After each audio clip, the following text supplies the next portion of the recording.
She's like love, love, love, and music.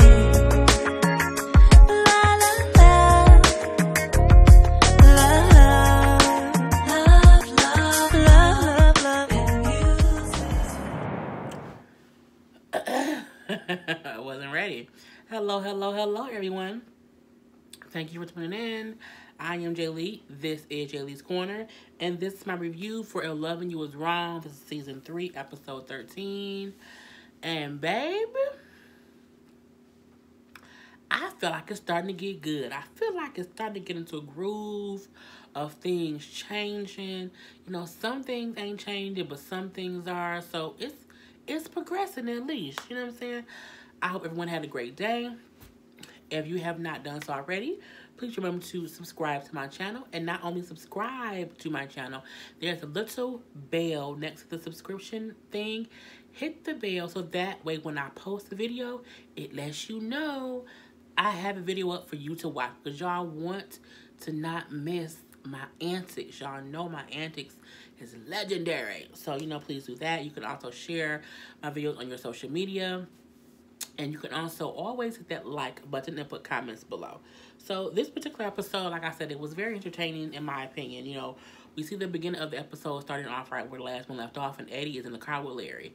And he got a gun in Larry's head. And Larry is like, you know, the first thing to tell you when you're being abducted, when you're being to avoid a crime, is to not leave and go to another spot. Boy, he got a gun in your head. And I don't think he's going to let you go. So you might as well just go where he's telling you to go. Or at least like honk your horn or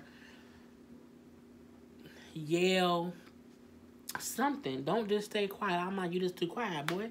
And you know, Eddie got a whole stun gun. He keeps stun gunning him like, don't you like that? Don't you like pain? I'm like, what is going on here, Eddie? You really, really, really mad. He keeps stunning him, stunning him. I'm like, don't you like, I don't like that, man. I don't like that. And then he like, I told you to drive. Larry like, I don't want to go nowhere, man. I want to stay here, and you should get out. I don't want to do that. And so, Eddie proceeds to basically pistol whip him in the head and kind of knock him out and have him slouched in the damn passenger seat, under the seat. And I'm looking like, well, okay. And then Eddie drives off with his car. This neighborhood is very bad. You know, they just have too many crimes going on. I don't want to do that. And then we see in the process of that, at the law office, Ian dealing with some bush because Larry didn't call a damn press conference for Terrence's family to talk about, not Terrence, damn, I'm talking about a whole different show. Travis's family is on a press conference about him being killed by Kelly. And he ain't nowhere to be found, and Ian called him and his ass didn't answer the phone. He's all mad. So we do see that Eddie has now taken Larry to what I'm going to say is a U-Haul truck. And I'm like, what you going to do in a U-Haul truck? And what kind of U-Haul trucks got the things where you can just hang stuff up on the walls? I was confused. So he basically had Larry in his damn U-Haul truck. And he got him hemmed up like that. And I'm like, Larry gonna wake up and be confused. But I'm like, I was just confused. I was just like, Eddie is so crazy. And I'm also thinking to myself, you hit him in the face a few times with a gun. He should be bleeding. Tyler, y'all can't afford no fake blood? Like, or is it like if you have blood on a show, it becomes like explicit? Like, I said like too goddamn much. I was just confused. Like, where is the blood on the forehead? At least put, some smudges or some makeup or something on that man. I don't know, which is crazy. And, he trying to wake Larry up or whatever, but Larry ass still asleep. We then see Lucian calling Ian again because the lawyer that Ian referred him to is not calling Lucian back, and they need a lawyer for Kelly. And again, I feel like, Lucian, you a full-ass FBI agent, and you was in a room full of cops. And don't lawyers come in here all day, every day? Y'all can't find out one lawyer? Y'all ain't got no 411 pain, nothing. I ain't got no kind of lawyer. They ain't got no ambulance chases, no nothing? Well, if you say so, I'm going to leave it alone. And, Ian says, well, I gave you someone good. I have a lot going on right now. And, have you not been watching TV? Like, nah, what's going on? He like, Travis' family wanted to have a press conference and kind of just basically railroad Kelly. And he was like, well, she gonna need a lawyer if they gonna do that. And he like, well, fine, just keep calling. He like, nah, man, I need you to call him. So Ian agreed. He gonna try to call the other lawyer. Because when Lucian kept calling, they kept saying the guy was in court. My thing is, some lawyers do be in court all day. Like, It happens. So you want that to happen. That means he's a good cop. I mean, a good lawyer. So then we see Brad coming in. Brad always come in the house and don't be doing nothing. There's nothing. So, Alex is basically trying to convince Brad that she did not go tell Randall anything. And she's like, are you coming back home? He's like, well, I'm going to work. I'm going to eat there. Are you coming back? He's like, why? Well, like for lunch. I'm looking like, girl, leave him alone. So she's like, you know what, Brad? I love you and I promise you, I did not go over there and tell Randall anything. You just have to believe me. He like, look, I'm done with it. I'm leaving. It is what it is. And she's like, tell me what I need to do. Like, tell me what to do to make you believe me. He said, okay. I want you to never talk to him again. Just don't talk to him. And if you come over here, just ignore him. Don't engage with him. Like, just don't talk to him. That's all I ask you to do. He like, because seeing, thinking about you going to talking to him or hearing y'all talking, it makes me mad because, again, you cheated on me with this man. She's like, fine, I can do that. Absolutely. I will not say anything to him. I will not. So we then see Larry and Eddie in the damn U-Haul. Because Larry wake up, he like, all right, man, you got your fun, let me go. Eddie said, you think I went through all this to let you go? Which is true. You don't kidnap. He's like, this is a kidnapping. He said, yep, it's like y'all kidnapped me. I don't think did they kidnap him? Technically they did. It was kidnapping and imprisonment. It was. So he's doing the exact same thing to Larry that they did to him. And I think he think they did something to him because he got something like, y'all did that to me and y'all like to have fun, y'all want to play. He like, we didn't, I didn't do nothing to you. Randall didn't do nothing to you. We just tied you up and put you in them clothes, have a little fun. That's all it was. And he ain't having it. He like that. He don't think that's what happened. And he like, y'all just knocked me out and dressed me up, huh? So then he proceeds to beat Larry up. Beat him up. And Larry's giving help. And it's weird for me because Larry played this whole, not holier than thou, but I'm into this weird, kinky S&M type stuff. And I can take it, I can dish whatever. And now the person you did something to then kidnapped your ass and you're screaming like a little girl. Help! And they show the outside of this goddamn U-Haul truck and it's just shaking. And I'm like, well, at least we know Eddie not gonna rape him. You know what I'm saying? Because Eddie don't like men like that or whatever. So he not gonna do nothing to him sexually. So I do wonder what's his end game, because your only option is to kill him. Because if you let him go, he's a lawyer. He's going to sue you. Because he know what you did. And if someone finds a U-Haul truck, you really going to be in trouble. So we don't know what's going to happen with that. So we then see Essie goes to see Kelly in a jail cell or whatever. Kelly is still doing too much, in my personal opinion. She's still talking like a little fourth grader. But Essie letting her know, justice is okay. We're going to get them together, between me and Natalie, he's gonna be okay. She's like, because sometimes when he's stressed, he tends to act out. And they're like, she's like, act out how? She's like, no, he'll just be like a little snappy. Just tell Natalie to be patient with him and talk to him, and he'll be okay. I still haven't heard from Lucian on my lawyer.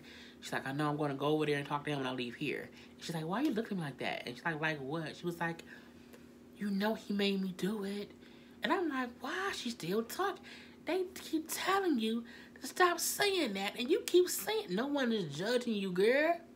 Shut up. Okay, just shut it up.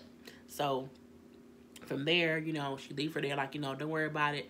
I'm gonna get it figured out. I'm gonna go get justice and he'll be fine.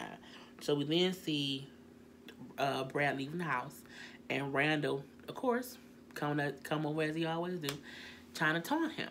And he like, he had a lawsuit to be coming over, because I'm suing you for you pushing me off that ladder.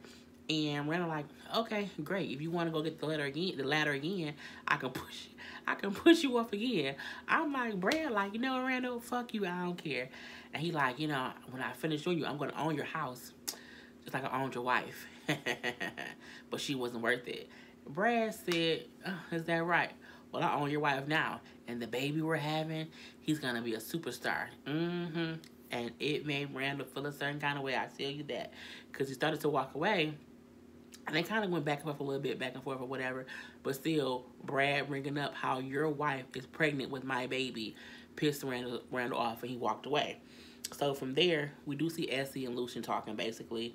And Lucian is how he's trying to get in touch with a lawyer. The one that Ian referred is not getting back to him. And Essie basically suggests, like, what if he gave you a bad referral? Like, what if he referred you to someone who was incompetent, and that's why, he not getting back to you? She's like, everyone in the city in some way is connected to Travis's family's church. So how do we know this isn't another ploy? Because again, Ian works for the law firm that represents Travis's family. So how do we know that they're not just giving us a runaround because they want to get Kelly in jail? And he like, I know him, like not personally, but he wouldn't do that. You know what I'm saying? I'm gonna let him do this, don't worry about it. And then she's like, well, I can always go talk to someone so I can go do this. And he like, you an inspector now? And I'm like, I guess she's goddamn Inspector Gadget. Or she Carmen San Diego, one of the two. Either way it go, Essie, go sit your ass. Essie don't answer now 911 phone no more. What do you do at work, girl? Nothing. Because all we see her do is go and do everybody else's goddamn job. Or try to be in everybody else's goddamn business. Go sit down, okay? Go take a damn call. Go do 911 stuff. So, Lucian do mention to her how she should stop fraternizing with coworkers or whatever. But when he said it, I think he said it to see if she would admit what was going on between her and Steven, which she typically did, thinking that Steven had told him, and he like, Steven didn't tell me, you just did. Like, I mentioned no fraternize at work just because Kelly met Travis at work, and you see what that got him. But I'm like, you didn't, Lucian. You said that because you don't want to fucking Steven, and you hoping that it's not a whole other situation how when she stopped talking to Eddie, it became crazy. So, don't lie. You ain't got a lot of kick here. Alex walking the baby, and she's walking home. And as she's walking to her house, who walking towards her? Randall. Why they met face to face on the sidewalk? I don't know. Why Alex Ashes didn't walk on her grass and walk in her house because Brad told her, do not talk to him. Ignore him if you see him. But no, not Alex. Alex will stop and say, get out my way. He told you don't talk to that man. Why did you not just walk on the goddamn grass? And I think it's actually dirt. I don't even think it's really grass. Anywhere go, you could get to your house beside using the goddamn sidewalk. Girl, think about it.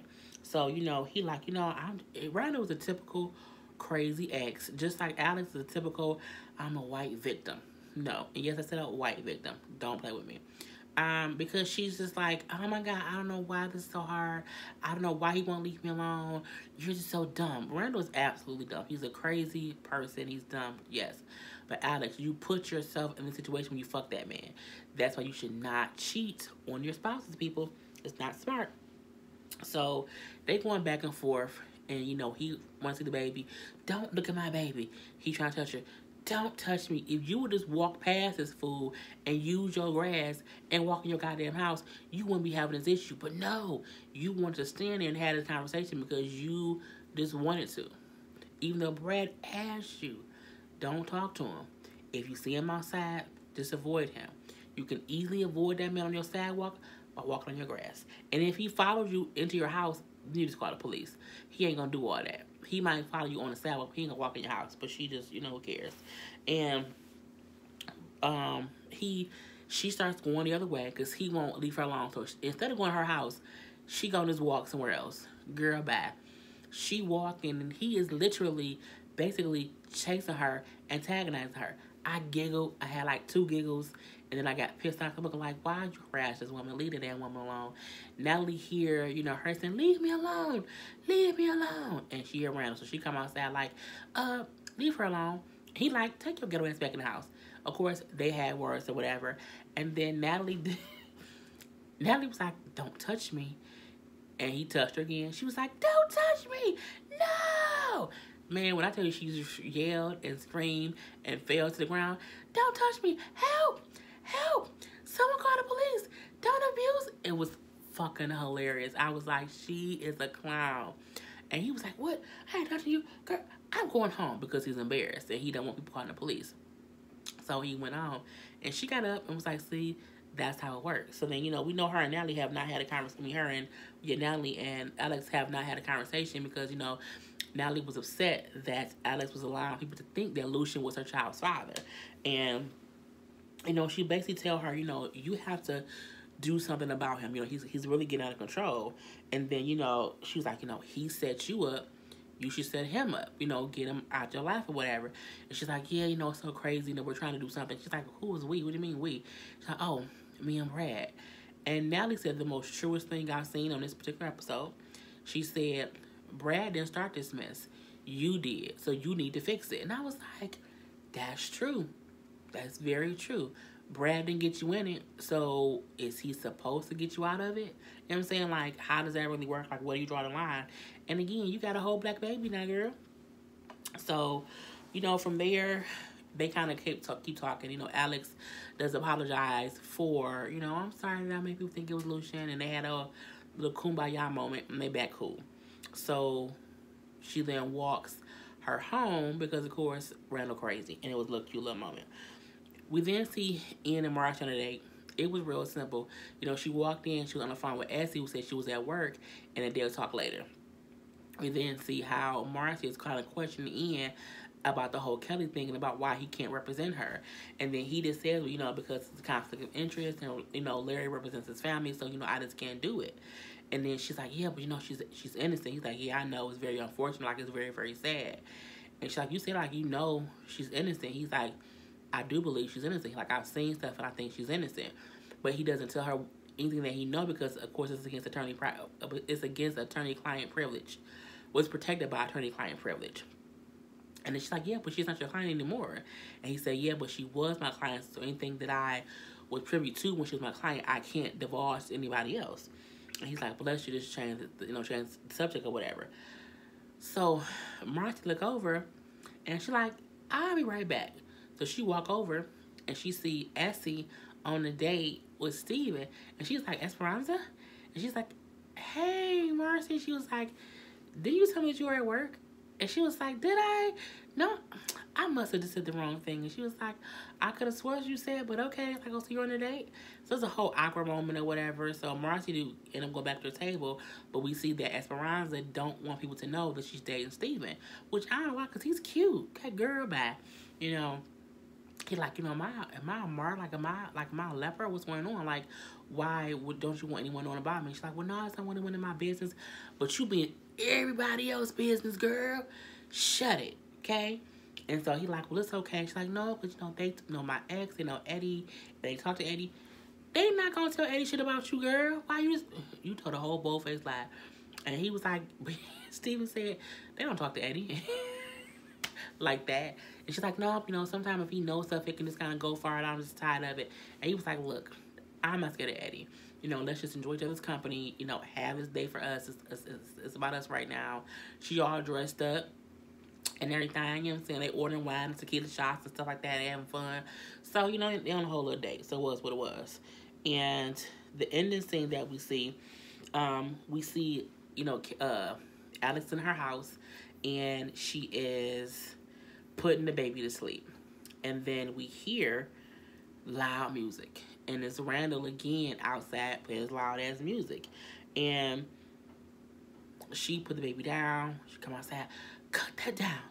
Cut that up. I'm like, Brad told you. He gave you one job, bitch. One job. Don't talk to him. And if he come over here, ignore him. That's all you had to do was nothing. Just ignore him. And the thing is, Randall do things to make them react. If you just ignore his ass, he will eventually go away. Well, he might not, because he's crazy. You might have to kill him. But anywho, I'm like, he told you to just not talk to that man. So, like, why are you consistently not doing the one thing he said that you should do? And then, she go outside, cut it down. Oh, here you come. She then cut the water hose on. She sprayed the water hose a little bit. She then get in his car herself, trying to cut the music down. He kind of snatch her out. And they kind of going back and forth or whatever. And then he's like, yeah, she's like, why would you tell him that I came over there and told you anything? He's like, well, because you did. I'm looking like, Randall he going along with his lie. I didn't come over there and tell you anything. He's like, well, now that Marcia's having his baby, and she's like, they aren't having a baby. And then he was like, oh, you don't know that she's pregnant? And she was like, Marcia and Brad aren't having a baby. And he was like, what? And then she was like, Brad isn't the father.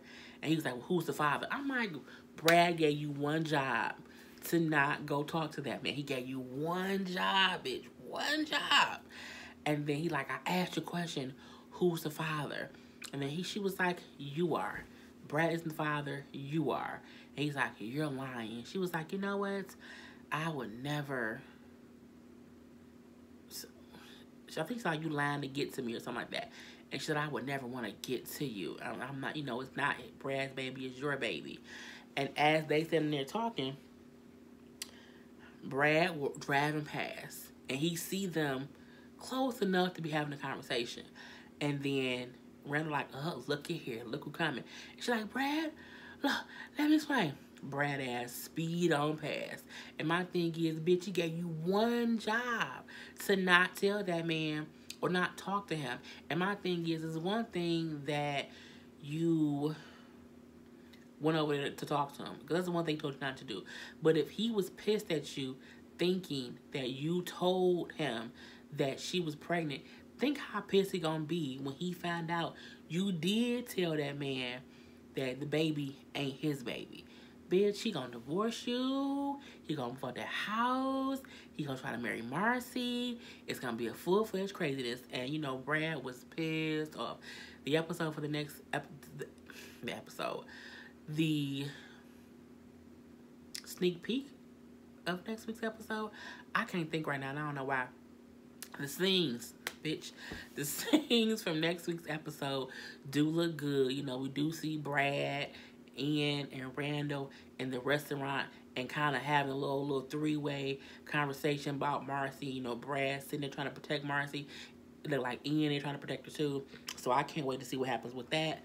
And, just kind of what we do see, like a lawyer walk in. So I'm hoping that's Kelly's damn lawyer finally. Want to see who he may be. And we just have to wait and see. But overall, like I said, it was a good episode. I just could not believe Alex told Randall, Marcy baby is not his. Because what she said was, the baby not Brad, the baby's yours. Now go harass her. Leave me alone. And the killing part about that is, bitch, your baby is his baby. And you just lying. Ooh, he gave you one job. Don't talk to him. If you come over here, ignore him.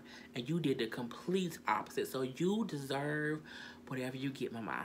And that was my review for If Loving You Is Wrong. I hope you guys enjoyed. Until next time, I am Jay Lee. This is Jay Lee's Corner. Peace.